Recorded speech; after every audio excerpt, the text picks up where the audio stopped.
할렐루야! 하나님의 사랑은 무궁무진하십니다. 그러면 이것을 내가 받으려면 어떻게 해요? 무궁무진한 하나님의 사랑을 받겠습니다 하는 마음을 가지시길 주의 이름으로 축복합니다. 여러분, 여러분에게는 가슴 뭉클해지는 단어가 무엇입니까? 어떤 단어를 들으면, 어떤 말을 들으면 가슴이 뭉클해집니까? 오늘 아침에 차량을 갔다 오는데 우리 권사님이 그런 얘기를 뒤에서 또 해요. 입이 마르셔서 걱정인데 어떻게 하나님이 눈물을 주셔서 좋은 얘기를 들어도 눈물이 나고 안 좋은 마음이 들고 안 좋은 이야기를 들어도 눈물이 난다고. 감동이지요, 감동. 가슴이 뭉클해지는 감동. 요즘 한국 사람들이 요 지금 기간에, 올림픽 기간에 낮밤이 바뀌어 간답니다. 7시간 차이가 밤하고 파리하고 우리 한국하고 7시간 차이가 나니까 거기서 거의 결승전을 할 때는 새벽이라. 그러니까 그 새벽에 그냥 그걸 봐야 되니까 저도 굉장히 힘드네요. 그걸 어제도 응원하다가 또 이기면 좋은데 이기면 이겼다고 그냥 좋아가지고 잠이 안 오고. 어제는 펜싱 여자 경기가 있었죠. 결승에 올라가서 계속 이기다가 마지막에 역전패 당하면서 45대 43인가 42인가로 졌어요. 그러니까 또 졌다고 또 속상해서 잠이 안 오고. 그런데 가슴 한켠엔 뭉클해집니다. 나하고 관계없는 사람 같은데도 그가 대한민국의 이름을 가지고 나아가 양궁에서 활을 쏘며 사격에서 총을 쏘며 본인들이 열심을 다해서 최선을 다하고 그 이기는 그 환호의 소리에 그 눈물에 같이 감정에 이입이 되며 가슴이 뭉클해집니다. 우리는 그런 마음을 가지고 살 수 있는 사람입니다. 그런데 그러면서 여러분 한번 생각해 보세요. 어떤 단어가, 어떤 상황이, 어떤 누군가가 나를 가슴 뭉클하게 해지는지. 저는 하나님이라는 말만 들어도 가슴이 뭉클해집니다. 그냥 감사합니다라는 고백이 나옵니다. 저는 예수님이라는 그 세 글자만 생각해도 가슴이 먹먹해지고 죄송하기도 하고 더욱더 힘이 나서 감사하기도 합니다.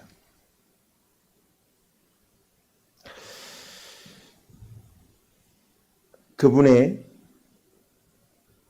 죽으심과 그분의 피 흘리심이 없었다면 깨달은 저에게는 인생이 막막했을 것 같습니다. 천국에 소망을 둘 수도 없거니와 지옥의 두려움도 갖지 못하는, 또 이 땅을 살아가며 모든 것이 하나님의 은혜였구나 라는 것을 깨닫지 못하는 이 적막함, 막막함이 얼마나 무서울까 하는 생각이 들며 감사합니다. 또한 우리에게 희망을 주시기 위하여 말씀을 이루시며 부활하셨고 하늘로 승천하시며 우리에게 다시금 약속하셨습니다. 내가 다시 오리라. 내가 너희에게 그동안 선물로 성령을 보내리라. 그 힘이 나는 그 약속의 말씀이 얼마나 가슴 떨리는지요?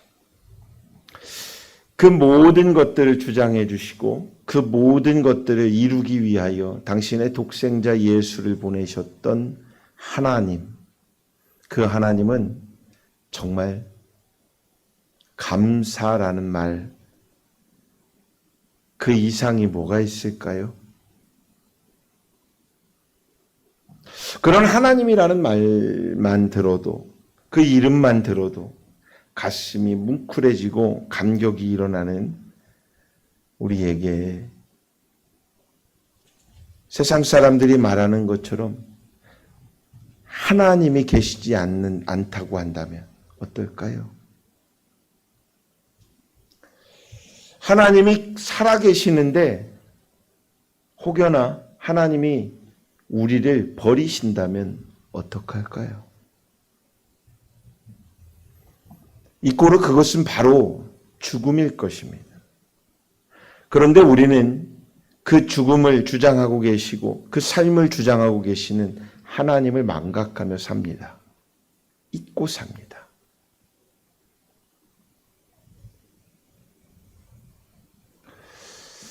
하나님이 개입을 안 하고 계시는 데가 있을까요?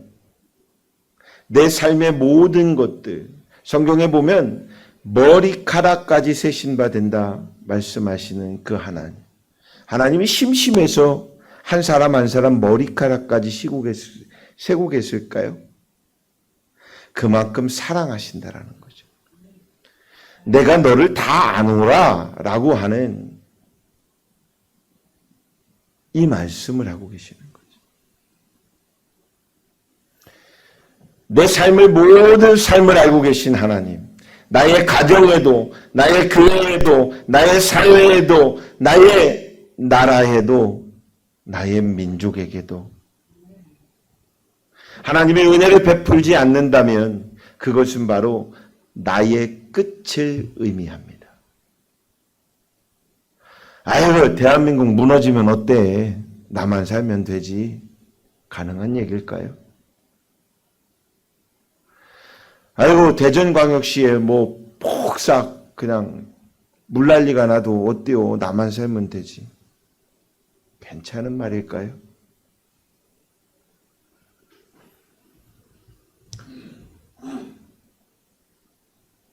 내가 있어야 세상이 있습니다.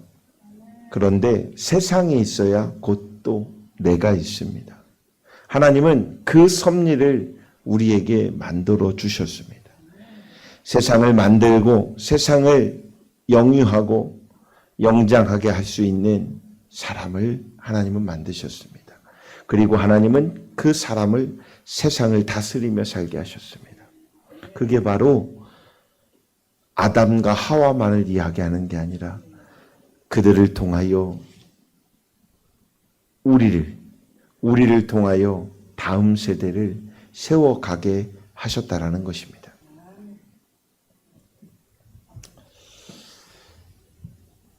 오늘 본문을 통해 우리는 하나님께서 우리를 결코 버리지 않으시는 분이라는 것을 깨달아야 하고 힘을 얻어야 할 것입니다. 오늘 본문으로 돌아가 보면 남유다와 북이스라엘이 나옵니다. 각각 바벨론과 아수르의 속국이 되어 더 이상 그들에게는 희망이 없었습니다. 그들의 주변국들도 그런 모습을 바라보면서 이스라엘이 섬기는 하나님이 이스라엘을 버렸다 라고까지 말을 합니다. 생각합니다.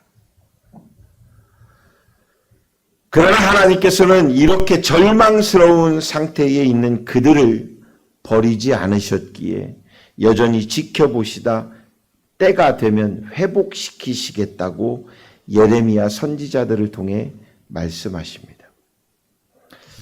중요한 것은 이것입니다. 우리는 나의 때를 원하고 지금 절망하고 있다면 나의 이 절망하는 가운데서 나를 붙들어 인도하실 하나님을 기대하는데 하나님은 그 때를 시험이라 말을 하며 두고 보고 계십니다. 왜냐?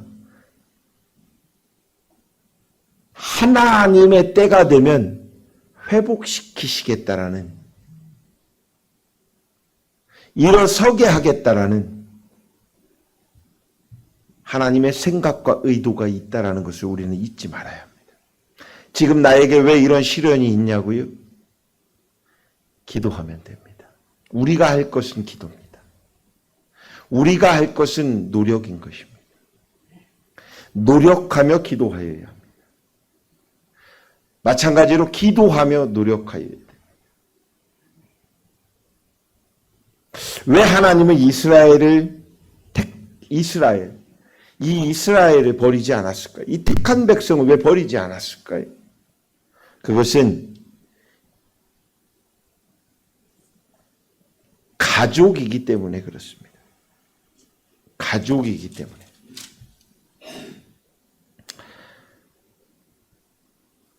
일 절 말씀 같이 한번 읽어볼까요? 시작. 여호와의 말씀이니라. 그때에 내가 이스라엘 모든 종족의 하나님이 되고 그들은 내 백성이 되리라. 아멘. 가족이기 때문에 그렇습니다. 그러면 가족이라는 이 마음으로 하나님을 어떻게 바라봐야 하고 믿어야 하는지, 우리가 생각하여야 되는지, 요한복음 1장 12절 말씀에 가보면 영접하는 자 곧 그 이름을 믿는 자들은 하나님의 자녀가 되는 권세를 주셨다라고 말씀합니다. 에베소 1장 5절로 가보면 그리스도로 말미암아 자기의 아들들이 되게 하셨다라고 말씀합니다. 할렐루야. 시편 2편 7절에 가보면 너는 내 아들이라 오늘날 내가 너를 낳았도다라고 말씀하십니다. 이렇게 하나님은 우리의 아버지가 되십니다. 그러니 우리의 주인 되시고 우리의 주장자 되시고 우리의 아버지이신 하나님, 그 하나님의 사랑을 무궁무진한 그 사랑을 받으시는 믿음의 성도들이 되시길 주의 이름으로 축원합니다. 두 번째는 하나님은 은혜를 주시는 아버지이시기 때문입니다. 2절을 같이 읽어봅니다. 시작.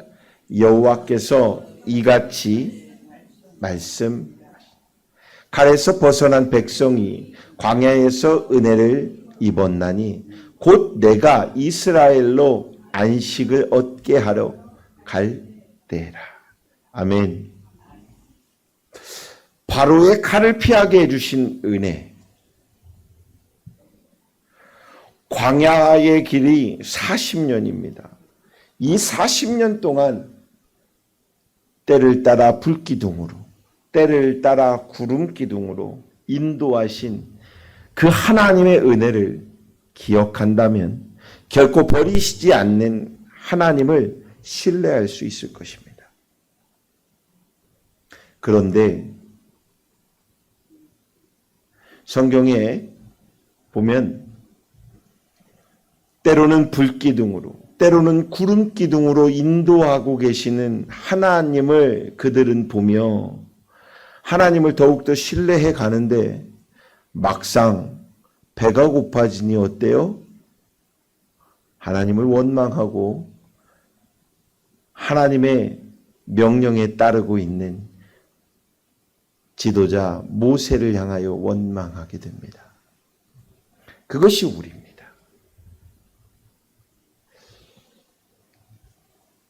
하나님께서는 우리가 죄인 되었을 때 우리를 부르셨기에 시작부터 은혜를 베푸신 것입니다. 잊지 말아야 합니다. 그러니 늘 내가 죄인이지요. 내가 죄인이지요. 이렇게 마음 먹으면서 우둔하게 살지 마십시오. 여러분은 하나님께서 불러주셨고 하나님께서 자녀 삼아주셨으니 이제부터는 죄인 된 삶이 아니라 의인된 삶으로 살아가야 합니다. 그 전에 나의 삶을 망각하라는 것이 아닙니다. 나의 죄인 되었던 삶을 잊고 살으라는 게 아닙니다. 그 죄인 되었던 삶 속에서 나를 건져내 주셔서 예수 그리스도를 믿고 이제는 죄인이 아니라 주를 따라 의인의 삶으로 살아갈 수 있는 은혜를 주셨으니 감사합니다 라고 고백하는 믿음의 성도들이 되시길 주의 이름으로 축원합니다. 그러니 시작부터 은혜를 베푸신 것이죠. 하나님이 태초에 천지를 창조하신 그때부터 은혜를 주셨고 그때의 하나님의 영광을 이루기 위하여 계속된 은혜를 우리에게 허락하고 계시는 것입니다. 이렇게 은혜로 우리를 이끄시는 아버지 하나님이 계시니 우리의 삶에 오늘도 내일도 우리에게는 은혜밖에 없을 수밖에 없습니다. 모든 삶이 은혜일 수밖에 없습니다. 할렐루야. 마지막 세 번째는요. 하나님은 우리를 무궁한 사랑으로 인도하시는 그런 하나님이시기 때문입니다. 3절 말씀 같이 또 합독해 봅니다. 옛적에 여호와께서 나에게 나타나사 내가 영원한 사랑으로 너를 사랑하기에 인자함으로 너를 이끌었다 하였노라. 할렐루야. 유능한 축구 선수는요. 팬들로부터 사랑을 한 몸에 받기도 하지만 몸값을 다하지 못할 때는 마찬가지로 비난도 함께 받습니다. 팬들이 축구 선수의 실수를 용납하지 않듯이 사람들은 우리가 실수할 때에 실패할 때에 우리에게 돌을 던지며 비난할 수도 있습니다. 그러나 사랑이 무궁무진하신 하나님께서는 내가 그로 인하여 마음이 상하게 되고 육신이 상하게 될지라도 그것을 먼저 생각하시며 마음을 아파하시는 분이십니다. 그분이 여러분의 아버지 하나님이십니다. 이렇게 무궁한 하나님의 사랑으로부터 우리를 끊을 수 있는 그러한 것이 무엇이 있을까요? 아무것도 없습니다. 그런데 마귀는 어떻게 하려고 합니까? 그 사랑을 느끼지 못하게 끊으려고 합니다. 그러기 때문에 유혹합니다. 그러기 때문에 다른 곳을 보게 합니다. 그러기 때문에 더욱더 아픈 것들을 줍니다.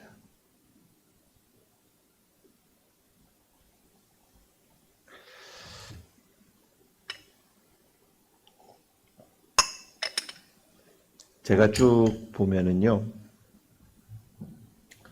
예수님을 모르고 예수님을 믿지 않다가 예수님을 믿게 되면서부터 여러 가지 유형이 있지만 이렇게 다 분석한 것은 아니지만 쭉 보면서 이렇구나라고 생각하는 게 마귀는 여러 가지 형태로 시험을 줍니다. 왜? 예수님을 만나지 못하게 하려고. 그들은 그들의 역할이, 마귀의 역할이 그것이기 때문에, 귀신의 역할이 그것이기 때문에 지 역할에 최선을 다하고 있는 거예요.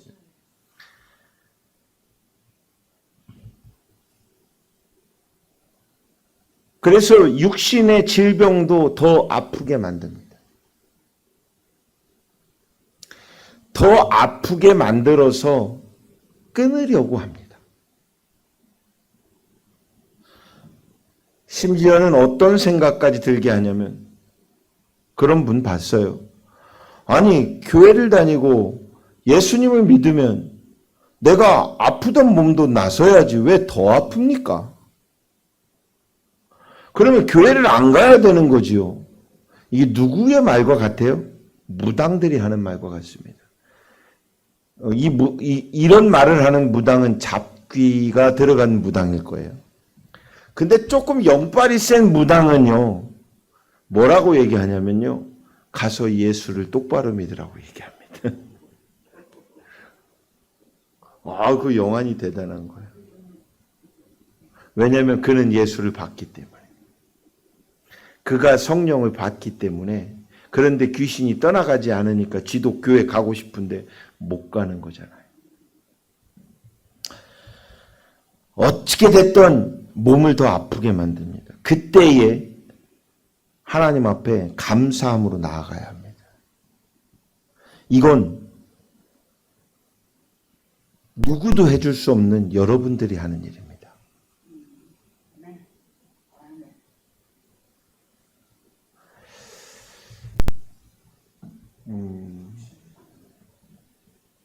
제가 우리 한 성도님에게 본인의 인생을 얘기를 가시면서 이래서 자기가 이렇게 아프고 이랬던 이야기를 하길래 제가 예전에 이런 얘기를 해준 적이 있어요. 그랬군요. 영적으로 깨어있다라는 말이 뭔지는 잘 모르겠지만 이것은 기도하여야 되고 끝까지 예수님을 붙잡아야 됩니다. 그래야 육신의 질고도 떨어져 나가게 되지만 영적인 거로 내 삶이, 내 영안이, 내 영이 새롭게 변화될 수 있습니다. 그러니 어떤 상황이 돼도 교회에 어떤 상황이 돼도 문제가 있다면 목사에게 전화하십시오.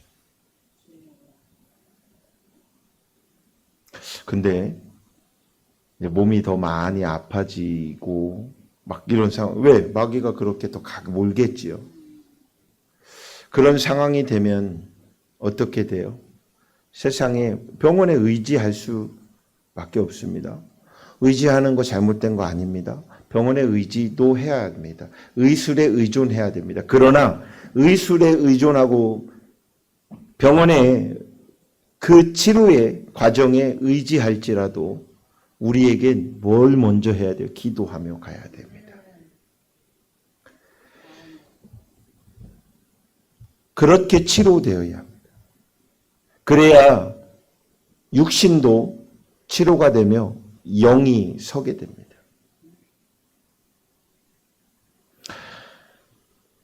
어떤 분이 또 그래요. 교회를 다니기 전까지는 제가 좀 잘 나갔는데 사업도 잘 됐는데 왜 교회를 다니고 나서부터 한 4, 5개월 됐는데 이렇게 시험 들고 어려워지는지. 마귀가요, 세상 물건을 잡기 때문에 마귀가 돈 좀 뿌릴 수 있어요. 근데 이 돈을 뿌린다는 것이 이 땅에 나의 삶의 축복이라고 착각하며 살아가는 것이죠. 성경은 분명히 이야기합니다. 내 영혼이 잘됨 같이 범사가 잘 되길 원한다 말합니다. 우리의 영이 잘 돼야 합니다. 영이 잘 된다는 것은 마귀와 교합점을 갖고 있는 게 아니라 하나님과 교합점을 가져야 된다는 것이죠. 하나님과 동행하며 살아가야 되는 것이죠.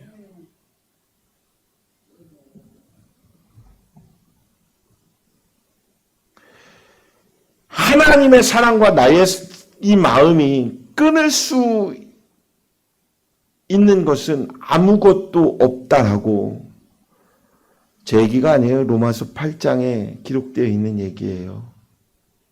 그 하나님의 사랑을 끊을 방법이 없어요. 그러나 내가 인지하지 않으려고 하는 것이죠. 사람은 누구나 상처 받아가며 살아갑니다. 상처가 없을 수 없습니다. 사람은 누군가에게 어떠한 상황 속에서 열등감을 가질 수밖에 없습니다.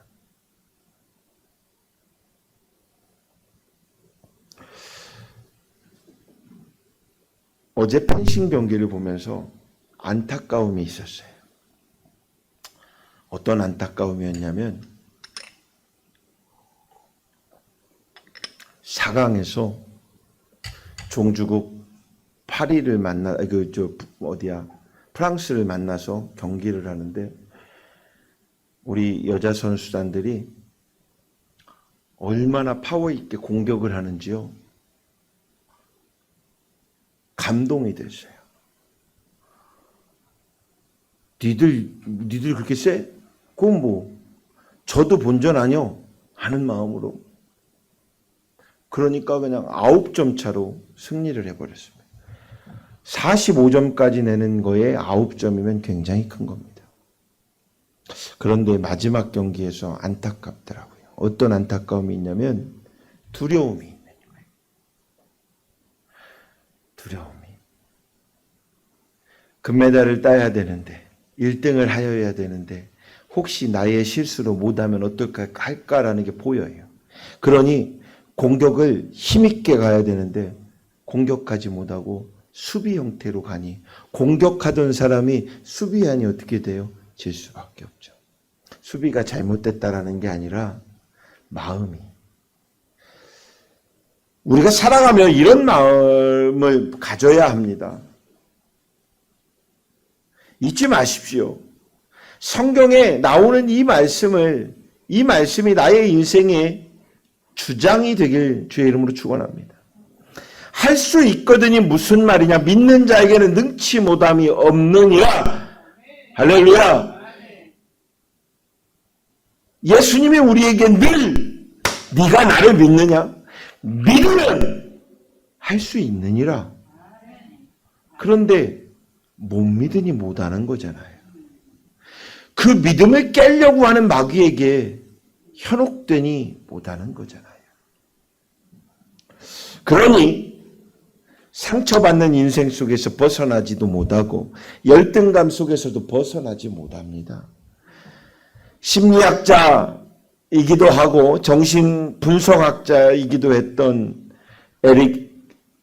에릭슨은 이렇게 말을 합니다.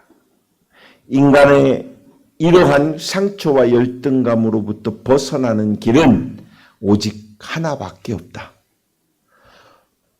무궁하신 하나님의 사랑을 믿고 받아들이는 것이다. 하나님의 사랑을 받았을 땐 어떠한 세상의 상처도 나를 사랑하시는 걸 깨닫기 위한 것이었구나라고 깨닫게 됩니다. 열등감의 어떠한 수순 속에서도 나를 한 단계 성장시키기 위한 그런 상황이었구나라고 깨닫게 됩니다. 하나님은 여러분의 삶 속에서 여러분의 다음 인생을 미리 계획하고 계십니다.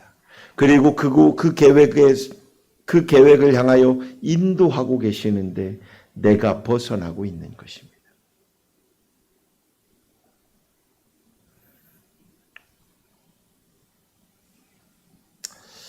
어떤 유튜브에서요, 외국이었는데 중국이었나 베트남이었나 엄마가요 아이를 유모차에다 이렇게 태웠어요. 작은 아이를. 그리고 또 한 아이를 이제 조금 큰 아이죠. 한 3살이나 됐을라나. 그 아이도 유모차에 이렇게 그 아이는 서 있었어요. 붙잡고. 자기 집이었어요. 가게였어요. 그 속에서 거기 그렇게 하고 있는 상황 속에서 엄마가 뭐 어떤 다른 거를 뭐가 왔나 그걸 이렇게 해찰하고 잠깐 보고 있었어요. 집이었고 엄마의 한 걸음밖에 안 되는 품 안에였어요. 그냥 그곳에서 놀면 되는데 이 3살밖의 아이가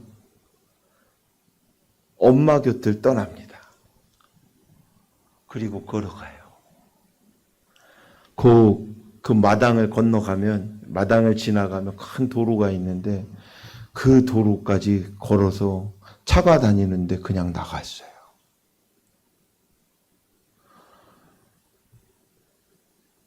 관심이 그곳에 있으니 갈 수밖에 없겠죠. 그런데 그 상황에 차들이 그 상황을 보고 급브레이크를 밟고 차들이 섰어요. 그리고 빵빵빵빵. 엄마가 그걸 보고 한달음에 얼마만큼 빨리 뛰는지 가서 아이를 건져오더라고요. 제가 그 영상을 보면서 이렇게 깨닫습니다. 하나님이 허락하신 바운다리 안에, 그 안에서 내가 무언가를 이루어가며 만들어가며 예비하신 그곳에서 무언가를 하고 있다라는 것은 성장할 수 있는 단계인데, 그것을 내가 할 수 있다고, 내가 세상 밖으로 나갈 수 있다고 엄마에게 말하지 않고 뛰어가다 보면 큰 사고가 일어날 수 있는 것입니다. 우리가 세상을 향하여 나아갈 때는 하나님이 예비했겠지 뭐 하고 가는 것이 아니라, 하나님 나와 함께 하십시오. 저 세상을 향하여 내가 이렇게 나아갈 때 하나님의 계획이 있길 원합니다. 하나님의 인도가 있길 원합니다. 하나님 나를 붙잡아 주시옵소서. 성령께서 늘 인도하시옵소서. 이렇게 기도할 수 있는, 그렇게 사랑을 믿고 의지할 수 있는 그런 믿음의 성도들 모두가 되시길 주의 이름으로 축원합니다. 기도하겠습니다. 하나님, 하나님의 무궁하신 사랑하심으로 우리를 인도하여 주시고 또 우리를 자녀 삼아 주셔서 감사합니다. 하나님의 은혜를 기억하며 하나님이 베푸시고 하나님께서 선한 길로 인도하시는 그 은혜를 만끽하며 더욱더 감사하며 살아갈 수 있는 주의 사랑하는 성도들 모두가 되게 하여 주시옵소서. 예수 그리스도의 이름으로 기도드립니다. 아멘.